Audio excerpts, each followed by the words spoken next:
Rolling Stone magazine recently interviewed Nancy Pelosi, and when the question of her role as House Minority Speaker came up, she basically said, "I'm not going anywhere. I'm not leaving." Now, even though the Democratic Party has been wiped out under her leadership, Democrats in the House still vote for her every single time when she runs to be the leader of the House. And why do they do this? Well, it's simple. The reason why they do this is because they rely on her corporate cronyism. She is a fundraising machine. In the first quarter of this year alone, she raked in $16.1 million. So if these Democrats vote her out of this leadership position, then they lose out on the money that she raises for all Democrats in the House. So even if her presence there is hurting the aggregate party, they're relying on her corporate cronyism and still voting for her, probably in spite of all of her flaws, because that kind of eases the fundraising burden off of them.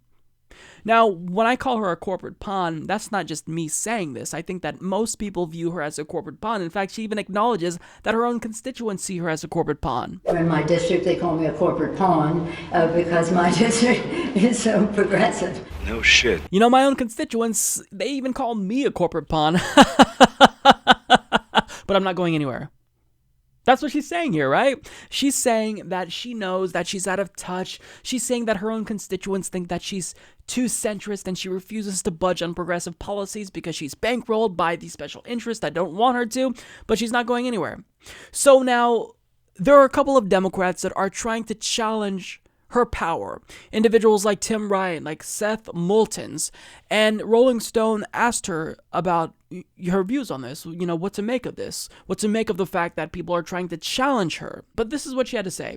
Inconsequential. They don't have a following in our caucus. None. Now, she later stated in the interview that she's not worried about anyone challenging her, and she's specifically not worried about them challenging her, meaning that there's no way they're ever going to be able to compete with her fundraising abilities. And look, she does raise a lot of money, but that's a problem. If you raise all this money and you divvy up that corporate cash to your colleagues in the House, then what happens? They all become reliant on that corporate cash. They become corrupted. They stop listening to the people and they start looking at what special interests want, because they look to you as a leader, Nancy. They see that, oh, well, she's selling out and she's raising money for it. Maybe I should do the same thing. Now, the problem is that if anyone really was going to challenge Nancy Pelosi, they wouldn't be successful. Someone like Tim Ryan, I would be surprised if they were successful. Even if, I'd probably support Tim Ryan.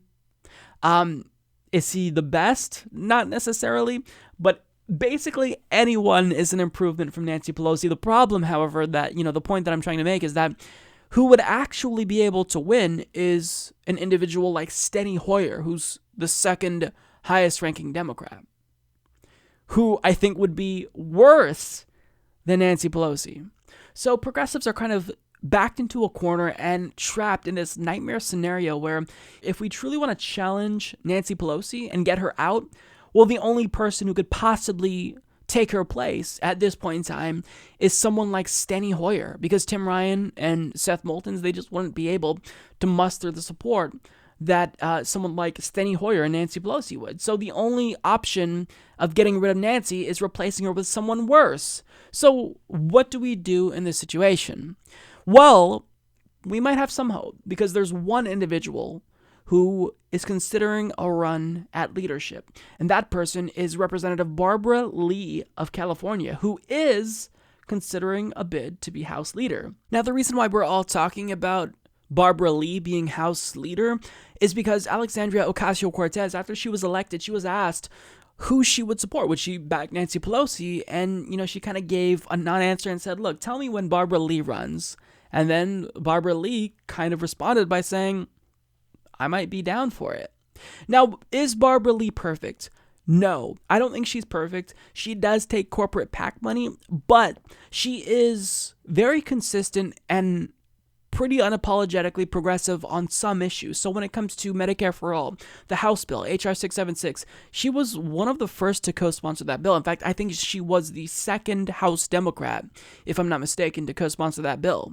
So even though a majority of House Democrats got on board with that, they only did it after we hounded them to do it for months. She did it before it was the cool thing to do.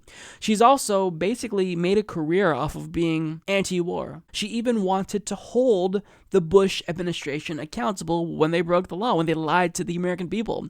Now, as John Nichols of The Nation explains, were Lee to join the leadership, it would be a powerful indication that congressional Democrats are beginning to recognize what the Congresswoman from Oakland, Berkeley, and surrounding communities identifies as signals that our base voters are very engaged and they want to see change. Lee would be the first African-American woman to serve in the leadership of either party in the House and told the San Francisco Chronicle, "It's time. African-American women have been the smartest and most loyal voters for the Democratic Party, and often we don't get the recognition or the involvement at the highest levels."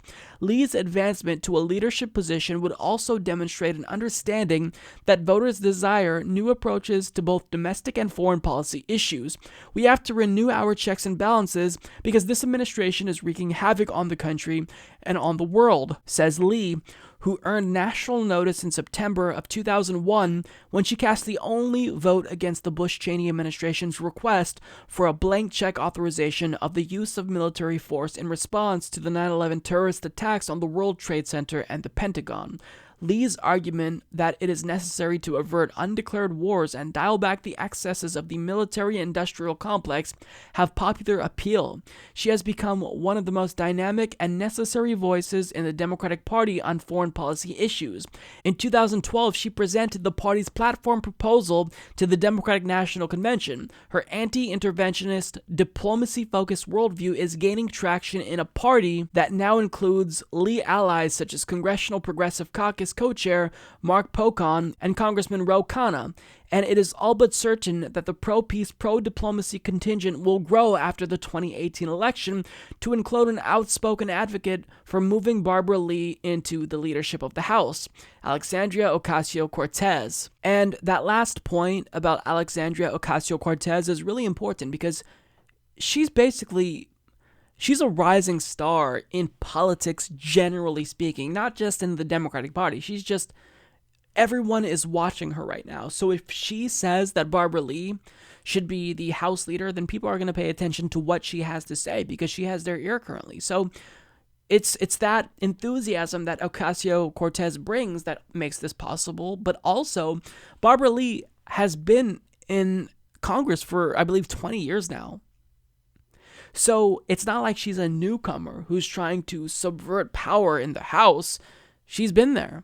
She's paid her dues. So maybe leadership isn't a bad idea for her. And additionally, if you're against her coming at this from the identity politics angle, saying, oh, well, you should vote for me because I'm a black woman. Well, you have to understand that even if I disagree with the weaponization of identity politics, the good thing is that at least the establishment can't weaponize identity politics and use it against her because she's a woman of color who is the party's most loyal demographic. So I'll say this, she's not necessarily my first choice. I think someone like Raul Grijalva or Ro Khanna would be my first and second choice respectively, but Raul's been there since 2013, Ro's been there since 2016. The chances of them mustering up enough support from the caucus is very, very low. I mean, of course, it's not impossible. Anything's possible if we all lobby for it and rally around these individuals, but someone like Barbara Lee, it's almost as if they can't come up with an argument to deny her being House leader. She raises quite a bit of money, and even though she does take corporate PAC money, her small dollar donors are higher than other corporate Democrats. And I'm not saying she's a corporate Democrat. She's much better than other people, but, she's not perfect. That's the point. But in terms of leadership, I think she's the best case scenario in terms of anyone who can win. If Steny Hoyer replaces Nancy Pelosi, we're no better off. In fact, we may be worse off, believe it or not. But Barbara Lee, someone who has a chance of winning, could really make a difference. So I'm all for it. If she were to be the House leader, it's not like things would all be peachy keen, but it would be a huge step in the right direction. Support this podcast by becoming a patron at patreon.com/Humanist Report.